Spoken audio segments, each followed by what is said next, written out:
Alléluia, Alléluia.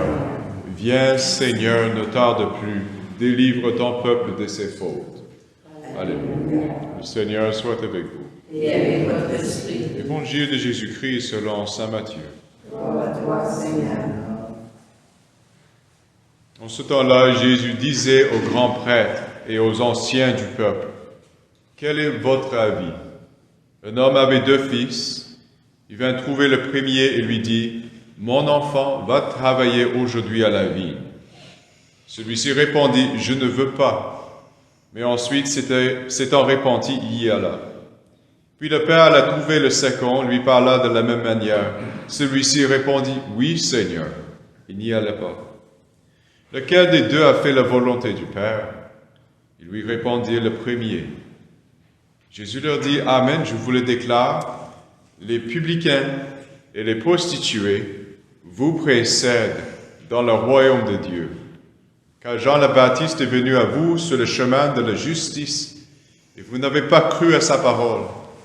Mais les publicains et les prostituées y ont cru, tandis que vous, après avoir vu cela, vous ne vous êtes même pas repenti plus tard pour croire à sa parole. » Acclamons la parole de Dieu.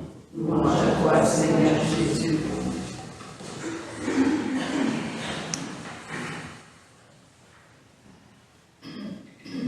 Nous sommes appelés à développer et à découvrir plus notre identité et notre vocation comme des enfants de Dieu.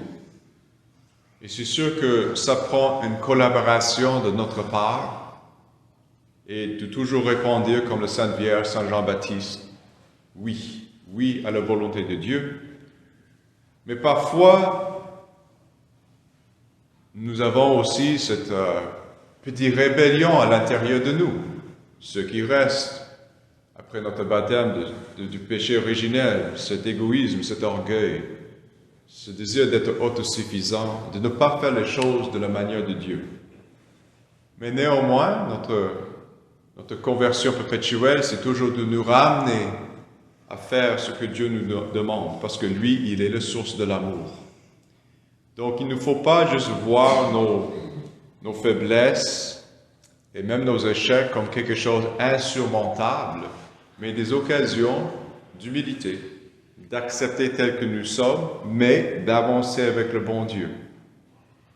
Et c'est toujours aussi un bon avertissement de nous mettre en garde à ce qu'on appelle la présomption, de présumer que ce que je fais, c'est suffisant.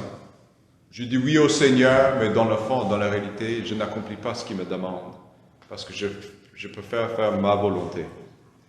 Alors, pour le temps qui nous reste avant Noël, nous voulons entrer davantage dans le mystère de l'amour de Dieu dans l'incarnation. Le fait que Dieu, le Fils de Dieu Jésus, il est venu auprès de nous, dans nos circonstances, dans notre nature humaine, dans tout aspect de notre vie. Alors que nous prenons aussi l'exemple de Marie et de Jean le Baptiste comme des disciples exemplaires pour suivre la volonté de Dieu. Amen.